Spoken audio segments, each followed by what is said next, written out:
Hi guys, it's Grace with Grace Gets Gastric. Today is Tuesday, August 20th, 2019, and I'm here today for my 1 year, 33 week or 85 week post-op VSG update. To start us off with stats, again, my name is Grace. I'm 5'8", 28 years old, and on January 2nd, 2018, I had the vertical sleeve gastrectomy or VSG weight loss surgery.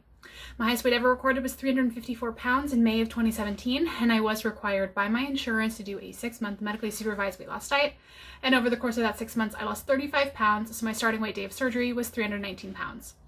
Last week, I came at you with a weight of 192.8, and this morning I weighed in at 191.8. So that is a weekly loss of 1 pound, a loss in surgery of 127.2 pounds, and a loss since my highest weight of 162.2 pounds. 1 pound loss. I'm feeling good about it, especially because while I was not crazy this past weekend, I did drink some. So, and my carbs were higher. Calories were totally fine, but my carbs were definitely higher than they normally are. But yeah, I don't know if I talked about this in my last week video, to be honest, but I went to my mom's this past weekend, spent the weekend with her, which was nice, you know. Oftentimes visiting my mother can be a bit of a food trigger for me for a number of reasons. If you've watched my videos, I've talked about all that before, but it was actually pretty okay this time. It was just me and her, so I think that helped. Having my sister around definitely doesn't help the situation, and yeah, I mean, I made good choices. You know, I had some drinks and definitely ate some carbs, but like not really a bunch of like empty calories. And actually, like my Saturday, I actually filmed a day of eating on Saturday, which I'll be posting, I think, this coming Saturday, and was pretty solid. So yeah, not too bad. Sorry, I'm like so hot. I should probably take this scarf off. I don't know why I'm so hot. Let's see. So I don't know if I mentioned, sorry, I've been all over the place, I guess. A few weeks ago, I had a doctor's appointment, a follow-up, both to talk about my back, which they think I might have a herniated disc. It's pretty mild. It's still not at 100%. I can still feel it, but I am working out. And I've got physical therapy for that on Friday, so we'll see what happens there. And then they also wanted to retest my cholesterol because if you remember back in May when I went to the doctor, it was really high and they were just kind of concerned. I mean, not crazy concerned. They just wanted to see. So we retested. It still is pretty high. I'm not overly concerned about it. They're not overly concerned either. You know, they're just like, you know, maybe watch what you're eating in terms of cholesterol, but like both my good and my bad cholesterol are pretty high. My remnant cholesterol is actually totally fine. So I'm not too worried about it, but that is a thing I've heard before that can happen with massive weight loss. Sometimes your cholesterol goes up weirdly, because I had high-ish cholesterol, but not as high as it is now. My cholesterol's gone up since I've had the surgery. What else? Oh, maybe this is why I'm overheated, is I just got back from getting a bikini wax, and it is the first time I've ever been waxed.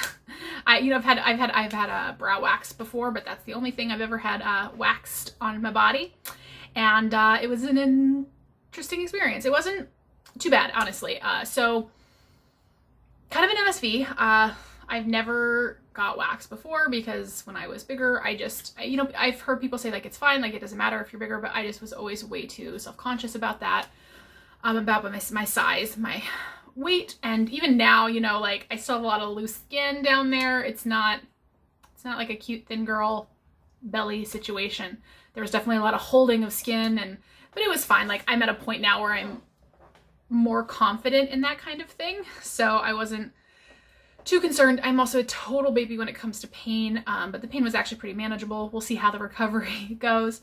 But the reason why I really wanted to do this was because I'm thinking, and I've heard some people recommend for getting lower body plastics, getting a full bikini wax before you go, so that everything is like nice and clean and smooth, and no hair while they're rooting around down there, and plus, you know, like after you get out, like you're not gonna be doing any shaving or anything. So I was thinking about doing that, which is terrifying to me, of bikini, or not a bikini, sorry, Brazilian.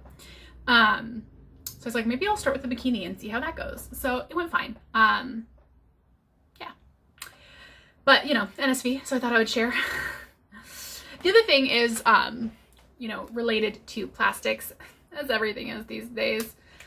I've been thinking a lot about, I guess, motivation. And I talked last time about how I was thinking maybe I want to do some kind of challenge to get myself ready to go, really focusing on fitness and strength training. And I still want to do that. And I was watching a lot. I told you, again, I talked about this last week. I've been watching a lot of plastics videos. And one of the people I mentioned, Voodoo Queen Tanya, has great videos, just generally, but also documenting plastics. And so I started watching her plastics videos, and then I just started kind of like watching her videos from around this time period for her. So like when she was around this 85 week period. And just, I like watching videos from people who were around this time, you know, and seeing what they were going through. But I don't know. So she's one of those people, one of those YouTubers, you know, you just find people that you kind of connect with, and that whatever they say, however they say it, just like resonates. And so she's one of those for me. Like I just really like the way that she thinks and the way that she articulates things. And it just really got me, it kind of got me pumped up for just kind of getting my shit together, you know? There was another video I was watching, and it wasn't even related to this, but someone said something along the lines of, you know, if you want it bad enough, you'll make it happen. And that's true. You know, the past few weeks, months, even a little bit, especially since like the 75 hard, I have felt a little bit, not quite out of control, but almost with just my eating. And it's not been insane, but you guys have seen, like, I've been really in a maintenance-y range, which is fine. I'm not necessarily trying to lose buckets of weight or anything, but I also wasn't necessarily moving as much as I was when I was doing the 75 hard, certainly not getting 10,000 steps every single day, not working out twice a day, you know. And so, and even though my calories were mostly fine, I just felt like I was eating foods that are slippery slopes for me, I guess. And part of, and it, you know, and in my mind, I'm like, well, why can't I just, like, I tell myself I'm not going to eat these things, and then I keep eating them. Like, why can't I just get my shit together? And it kind of came back, you know, it's like, do you want it bad enough? Like, I've talked again, a lot of this is stuff I've talked about on here before, but I'm so comfortable with this weight, and I can do everything really that I want to do. And like at this point, I feel like if it was just like me at this weight, but without this stomach, like, whew, boom, done. That's exactly what I want. That's what I'm going to get soon. But it just was like, even though I can tell myself like I wanted to like really get my nutrition on point, really start going hard at the gym, maybe lose a few more pounds, really refine, really work on building muscle is the main thing. And I'm telling myself all of this, but deep down, you know, like my thoughts are, you're fine how you are. You like yourself, you like being where you are, and that cookie tastes better to you right now than the desire to like get your shit together. And so I've been doing a lot of thinking this past week about really thinking about what I want, what my goals are, and what I'm willing to do to get there. And being really realistic about that, and also just like honest. And it's okay. It's okay if there are some things that I think that I would like, but I'm not willing to sacrifice to get them. In that case, I don't want them bad enough, you know? So that kind of brought me to this whole, I guess, like 5-week challenge. I'm not really calling it a challenge, but basically I have about 5 weeks until I leave for Peru. And in that time, I would like to kind of take advantage of that building into Peru. And then my plan is when I get back, I'm going to do like a 12-week more intense challenge, particularly in regards to strength training, but I don't want to go super, super hard right now, just because with Peru coming up, like I've got other things to focus on. But so basically my plan is I want to get an average of 10K steps per day per week. So what that means is that right now, my focus is not going to necessarily be on having to get 10,000 steps every single day, but when taken the average across the week, I want it to average 10K steps a day. So right now, for example, I'm at 8,900 steps. I may get another 1,000 steps today. My apartment's pretty small. I may not. I also just got a Bikini Wax. I don't know how much I'm going to want to move around. So to make up for that, that means I'm going to have to get 11,000 steps a different day to balance it out, if that makes sense. So my plan is to transition to 10,000 steps a day after Peru, but in the meantime, I'm just doing some smaller steps. I also want to make sure I get in 100 ounces of water every single day. I usually get this, but I've been often in kind of like the 80 ounces range, which is not bad, but I could do better with it. And then my plan is to do at least 3 full body strength training workouts a week and 1 yoga session a week. So that's at least 4 workouts. 3 of those I do want to do full body strength.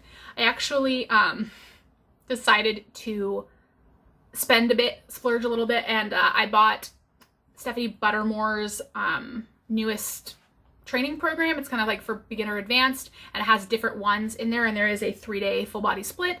Or not a split, 3-day full body workout plan. It's on sale, so it was only $25, and that was within my budget, and seems like it's got a lot of good information. So it's on sale, I think, for a few more days, so I'll go ahead and link that down below if you're interested. So I'm planning to follow that, so do that at least 3 times a week, and then yoga 1 time a week. And yeah, that's pretty much the main focus. Also planning to focus on nutrition. My goal is really to be between 1,000 and 1,500 calories every single day. And be pretty diligent about sticking to no more than 1,500. So far, all of this has been going well, but it is day 2, so we shall see. Anyways, thank you guys as always so much for watching. Sorry, I feel like this video is a little bit all over the place. I'm so hot, and I don't know, I feel a little scattered. And I also have a new phone. You'll see all about the phone drama if you watch my What I Eat in a Day video on Saturday. So I think that the sound quality is a lot better, and I've had people complaining about that, and frankly, it's not my problem. But it's not that it's not my problem, it's that I was not willing to spend money. That was not a sacrifice I was willing to make. It's all about if you want it bad enough. But I do think the sound quality is better. I think maybe the picture quality is better, which may or may not be a good thing, but we'll see. Anyways, I hope you guys are doing well. I hope everything is fantastic with you all, and I will talk to you all very soon.